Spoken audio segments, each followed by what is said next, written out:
Fala galera, beleza? Vamos para a nossa revisãozinha aqui de final de bimestre.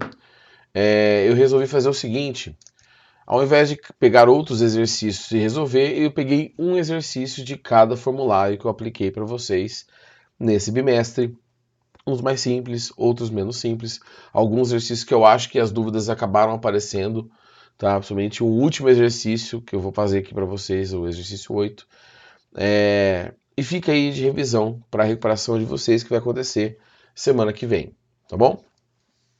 Então, lá do primeiro formulário, do comecinho do bimestre, que diz o seguinte: uma tartaruga caminha em linha reta 40 metros por hora por 15 minutos. Qual a distância percorrida? Bom, aqui é um exercício simples em que a gente precisa só lembrar o seguinte: velocidade é ΔS por ΔT. Tá gravando? Tá gravando.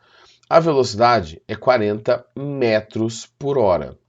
Então, 40 metros por hora é igual a distância dividido pelo tempo, que são 15 minutos. 15 minutos é um quarto de hora, porque 15 com 15 com 15 com 15, 4 partes, eu tenho uma hora. Isso aqui dá 0,25 horas. Eu vou colocar isso aqui, o 0,25 está dividindo, ele vai multiplicando.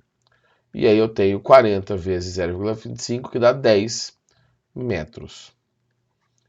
Opa, vocês não conseguem ver, né? As bolinhas aqui, que eu peguei direto do formulário, então não tá A, B, C, D e E. Então só os números aparecendo para vocês. Mas é isso. Então, trabalhar com as unidades corretas. Professor, mas não é quilômetros por hora, não é metros por segundo. Não tem problema, você só tem que perceber que tipo de unidade você tem e trabalhar com as unidades equivalentes, tá? Bom, formulário 2. Duas esferas de dimensões desprezíveis dirigem-se uma contra a outra, executando movimentos retilíneos e uniformes. As esferas possuem velocidades cujos módulos valem 4 e 7 metros por segundo. A distância entre elas nos 4 segundos que antecedem a colisão é... Bom, aqui tem várias maneiras de resolver, mas eu acho que a mais fácil é pensar em velocidade relativa. Se essa bolinha anda 4 metros por segundo e essa aqui 7, em sentidos opostos, quer dizer então que a velocidade relativa entre elas é 11 metros por segundo. Por que eu sei que é 11 metros por segundo? Uma anda 4, uma anda 7 a cada segundo. Elas se aproximam 11. Se demoram 4 segundos para elas se colidirem, velocidade é o deslocamento sobre o tempo. A velocidade relativa é 11.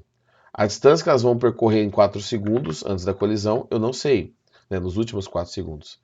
E o tempo para a colisão são 4 segundos, o que dá 44 metros de distância entre elas, 4 segundos antes da colisão. Então a alternativa correta é a de 44. Um outro jeito de resolver seria você estabelecer o referencial em uma e colocar a velocidade na outra e fazer o encontro de corpos usando o sorvete, função horária da posição. Mas nesse caso eu acho que velocidade relativa é bem mais fácil, bem mais direto, tá? É uma ferramenta a mais que você tem para trabalhar com esse tipo de questão, tá? Questão do formulário 3 agora. Eu não vou ficar parando muito nas questões, tá? Porque você pode ficar voltando e vendo o vídeo. Eu não quero que ele fique muito longo, senão mais espanta vocês do que atrai vocês para o formulário. Unifor Ceará. No gráfico abaixo estão apresentadas abscissas de dois móveis em função do tempo. O encontro dos móveis ocorre no instante em segundos igual a... Bom, vamos analisar o objeto B primeiro, está em cima. Eu vou montar a função horária dele, que é o seguinte. Ele sai da posição 50, que é a posição inicial, vai até a posição 60 em 5 segundos. Velocidade B, 5. Então eu vou passar para cá, fica 10 igual a 5 VB. O VB aqui eu vou passar dividindo 5, né? Então VB, 10 dividido por 5, 2 metros por segundo. Então para o corpo B, a equação, função horária dele é qualquer posição do corpo B, dependendo do tempo, é igual à posição inicial, que é 50, a velocidade que eu acabei de achar, que é 2, e o tempo que vai passar, porque depende do tempo que ele está numa posição distinta. Farei a mesma coisa agora para o corpo A. Primeiro eu vou achar a velocidade. E você pode até fazer de cabeça, tá? Não vou mentir não, mas eu vou fazer pela equaçãozinha. Ele começa no 0, posição inicial 0. Anda até a posição 20, aqui é a velocidade de A, em 5 segundos.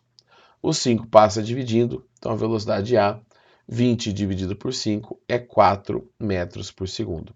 Então a equação que rege o movimento do objeto A é posição de A é igual. A inicial é 0, não preciso repetir. A velocidade é 4 e o tempo eu quero. Se eles se encontram, essa equação é igual à equação que está lá em cima, que meu dedo não chega porque tem um croma aqui. Então, a posição de B é igual à posição de A. Posição de B é 50 mais 2t. Posição de A, 4t. Passo para cá. 50 é igual a 2t. 2t é igual a 50, então t é igual a 25 segundos, que é essa alternativa aqui. Tá? Então demoram 25 segundos para que esses objetos se encontrem depois que começa o movimento. Tá? Se você tem as informações de posição inicial, posição final, sempre é melhor trabalhar com a ideia da função horária da posição.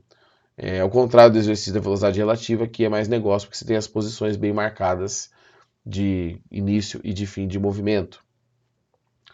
Bom, questão da UFSCar, formulário 4, semana 4. Para misturar concreto, um motor de 2,5 HP tem solidário ao seu eixo uma engrenagem de 8 centímetros de diâmetro, que se acopla a uma grande cremalheira na forma de anel de 120 centímetros de diâmetro fixa ao redor do tambor misturador. Quando o motor é ligado a uma frequência de 3 Hz, o casco do misturador dá um giro completo em. O exercício te cita os diâmetros, né? Mas o que a gente tem aqui, certo? A gente tem, ó, o motor, não sei se vai ficar claro nessa imagem, tá? O motor é esse pedaço aqui, tá? Então aqui é a pontinha do motor. E esse ponto do motor está em contato, é como se fosse algo assim, ó, visto de frente. Deixa eu fazer aqui. Aqui tem o eixo do motor, tá? Isso aqui tem 8 centímetros e gira a 3 Hz. E ele está preso nessa parte aqui, tá? Em contato direto. É mais ou menos assim, tá? E aqui eu tenho um outro eixo, aqui eu tenho 120 centímetros de diâmetro, e ele quer saber a volta completa do misturador, do tamborzão aqui. Para isso, precisa achar a frequência. Achando a frequência, eu acho o período. Seguinte, quando você tem esse tipo de contato, as velocidades são iguais. Então, a velocidade de 1 é igual à velocidade de 2. Eu tenho 2π RF, que é igual a 2π RF. Bom, 2π com 2π cai fora. O raio do motor, se o diâmetro é 8, o raio é 4 e a frequência é 3. O raio do tambor, se o diâmetro é 120, aqui é 60.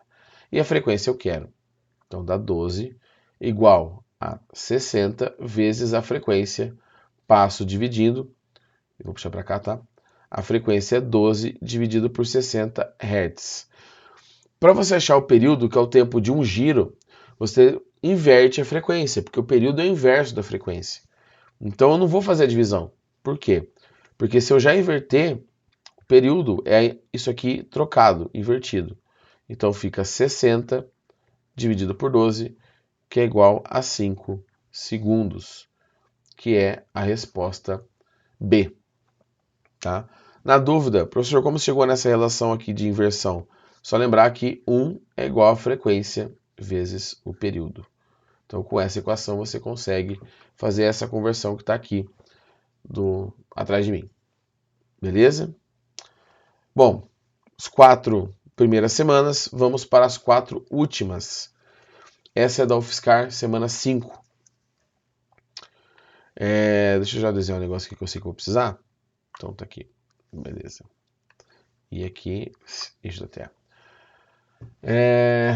No site da Agência Espacial Brasileira aparece a seguinte informação. O centro de lançamento de Alcântara vem sendo construído desde a década de 80. Está atualmente preparado para lançar foguetes de sondagem e veículos lançadores de satélites de pequeno porte, localizado na costa nordeste brasileiro, próximo ao Equador. Então é essa região central aqui, né, do planeta, pensando que aqui é o eixo de rotação aproximado, né? Permite menos custo de lançamento. Um dos fatores determinantes para a redução dos custos deve ser a inércia do movimento de rotação da Terra. Graças a essa inércia, o veículo lançador consome menos energia. E ele vai perguntar isso por quê? O que acontece, gente? O eixo de rotação da Terra está aqui em cima. Se você pegar o movimento de rotação em torno do próprio eixo, aqui eu tenho um raio bem menor do que aqui. Se eu tenho raios diferentes para o mesmo eixo, um objeto lançado aqui ele tem mais velocidade do que um objeto lançado aqui. Então, a velocidade tangencial desse movimento na região do Equador é maior. Isso você acaba aproveitando um impulso maior do que o planeta dá no objeto, tá? Então, isso ocorre porque nas proximidades do Equador, da região do Equador, a velocidade tangencial da superfície da Terra é maior que em outras latitudes? Sim. Tá? Aí as outras vão ficar alternando, né? Sobre maior, menor. E as duas últimas falam da gravidade. A gravidade não interfere, a rotação não interfere na gravidade, porque em relação ao centro da Terra, que é onde a gente estabelece que está o centro de massa do planeta, né? Aqui fazer do outro lado, tá? Para não bagunçar. Essa distância é igual a essa distância, que é igual a essa distância, porque é o raio, né? Por mais que a Terra tenha um formato geóide,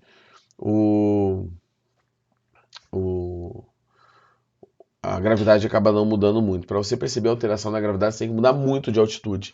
Tá? Pra vocês terem noção, a estação espacial que está ao redor da Terra, lá longe, bem, sei lá, vou chutar uns 10 mil quilômetros, talvez, 8 mil quilômetros, 5 mil quilômetros, ela está com a gravidade 8 e pouquinho. Então, aqui na Terra é basicamente 10.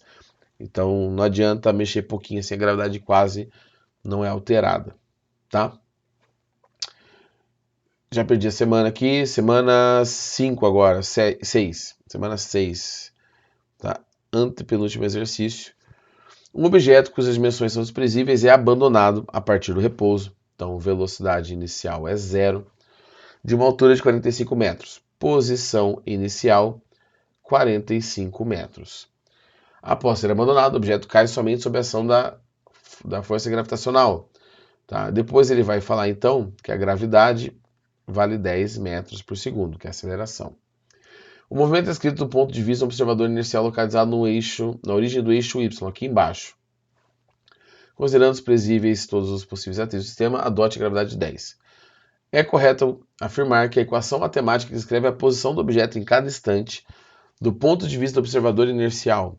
Gente, a equação da posição em relação a um objeto, um movimento uniformemente variado, é o famoso sorvetão. A única coisa que você tem que tomar cuidado aqui são os referenciais. Se você vai contar a altura para cima, 0, 1, 2, 3, tudo que está para cima é positivo. Logo, o que está para baixo é negativo. Então, a altura dele em y, que é a posição, né, final, o tempo vai passando, vai mudando de posição, depende do quê? Da altura inicial, que é 45. A velocidade inicial é 0, porque ele foi abandonado, então não vou colocar o 0 aqui. E a gravidade aponta para baixo, então esse termo é negativo. Tá, deixa eu trocar de cor aqui. Esse termo é negativo. Então, menos 10t² sobre 2. Nossa, ficou uma coisa horrível. Duas cores aqui, né? 10 dividido por 2 é 5. Então, a posição do objeto é 45 menos 5t², que é, nesse gabarito aqui, a B de bola. Então, na verdade, era só escrever a função horária da posição para esse objeto que você encontrava a resposta. Bom, eu acho que os dois últimos são teóricos. Exatamente. Então, Semana 7, 4 esferas pequenas de mesma direção, denominadas A, B, C e D, têm massas de 50, 100, 150, 200 e velocidades de 5, 4, 3, 2. Elas movimentam dirigidos para a borda de uma mesa horizontal. Então você tem uma mesa aqui está o chão, e todas essas esferas, vou desenhar uma só, tá? Estão vindo para cá com massas diferentes, velocidades diferentes e fazendo esse movimento aqui. Primeiro, antes de eu continuar, quanto maior a velocidade para frente, mais longe ela vai. Isso eu acho que é tranquilo, né? Agora, o que o exercício vai perguntar? Em relação à chegada do solo, é correto afirmar a queda do objeto para ele chegar no solo, não aonde ele chega lá na frente. O tempo de queda depende de duas coisas, de três, na verdade. Da altura, que nesse caso é a mesma, então a altura é a mesma. Da gravidade local, que é a aceleração, que vai derrubar essa bolinha, tá? E se tem alguma velocidade inicial no eixo Y. Todas essas bolinhas no eixo Y, quando sai da mesa, não tem velocidade. A massa não interfere no tempo de queda. Então todas chegarão ao mesmo tempo. Esse tipo de exercício é um clássico de enganar aluno, porque ele cita velocidades diferentes, cita massas diferentes, mas o que influencia no tempo de queda não é alterado, então elas chegam juntas ao mesmo tempo. Pô, o professor colocou um exercício para enganar a gente? Não, eu coloquei um exercício que é cobrado de vocês aí na vida, tá? Então, a ideia não é enganar ninguém, é que justifique que vocês estudem as coisas parecidas com o que vocês serão cobrados. Último, e talvez para quem estava fazendo a lista bonitinho, o mais confuso, mas ao mesmo tempo não é confuso se você analisar do jeito correto. Na imagem abaixo, He-Man, personagem muito forte do desenho animado, está sobre o solo, segurando o trem de pouso de um helicóptero que está parado no ar 2 metros do solo. A figura mostra He-Man com a intenção de puxar o helicóptero para baixo. Considere que a massa do helicóptero é 20 vezes maior que a do He-Man e que esse personagem pode fazer uma força 30 vezes maior que seu próprio peso. Segundo as leis da física, será possível realizar essa ação? Bom, vocês podem perceber que as alternativas de baixo estão cortadas aqui, porque não faz diferença. Opa, falei errado aqui. É possível. Essa aqui está cortada, né? Risquei errado. Não é possível o He-Man fazer isso, mesmo que ele seja muito mais forte que o helicóptero. Por quê? Para ele movimentar o helicóptero, ele precisa fazer uma força maior que o peso dele. Se ele fizer uma força maior que o peso dele, aqui é o He-Man. O He-Man agora é uma caixa. Tem a força peso do He-Man, peso do He-Man. Se ele puxa o helicóptero para baixo, o helicóptero puxa ele para cima. Se ele faz uma força maior do que essa força aqui de baixo, ele acaba subindo. Então ele não tem, como ele não está preso no chão, a partir do momento que ele faz uma força maior que o peso, ele sobe. Ele não desce o helicóptero, ele que sobe. Quando você vai na academia, você vê a galera fazendo aquele exercício, eu não sei o nome dos exercícios, tá, gente? Você senta lá numa máquina, pega uma barra, formato de U assim, e puxa a barra para baixo. Para você não sair, né, ser puxado para cima, você apoia o joelho embaixo do estofadinho. Porque se você está levantando uma massa maior que a sua massa, com certeza você ia subir. Subir numa corda é isso. Você faz uma força para baixo maior que seu peso. A corda te joga para cima e você sobe. Então, se o He-Man não estiver preso no solo, ele não está preso no solo, não tem como ele fazer isso. Só seria possível se ele tivesse com o pé preso no solo. Aí ele derrubaria o helicóptero sem problema algum. Então, esse é aquele tipo de exercício que também te leva a pensar sobre a resposta. Você vai automático, mas não é. Tá? Para pensar um pouquinho. Aquelas barras que a galera às vezes pendura nos batetes da porta de casa para ficar fazendo. Eu não sei o nome desse exercício. Por que você consegue subir? Porque não tem nada te segurando. Então, por mais que você seja muito forte, você não vai derrubar a casa para baixo. Né? Você não vai puxar o chão, o teto da sua casa para baixo. Quando você faz a força para baixo, você não está preso, é você que sobe. Então, não é possível, pois a força que He-Man faz é irrelevante, já que seus pés não estão presos ao solo. Esse era o último exercício. Ele não é um tipo de exercício tão recorrente, mas é um exercício bem legal para pensar sobre os fenômenos envolvidos, sobre as leis de Newton. Ok? Então, Então, 8 exercícios, o vídeo ficou um pouquinho maior, 20 minutinhos aí. Para quem veio ver os exercícios, mesmo já não estando de recuperação, então boas férias. Os que estão de recuperação, me procurem durante a semana ou durante a semana que vem, que é a semana que eu liberarei, domingo agora, né? Domingo para segunda, o formulário de recuperação de vocês. Tá bom? Galera, até mais. Falou. Tchau, tchau.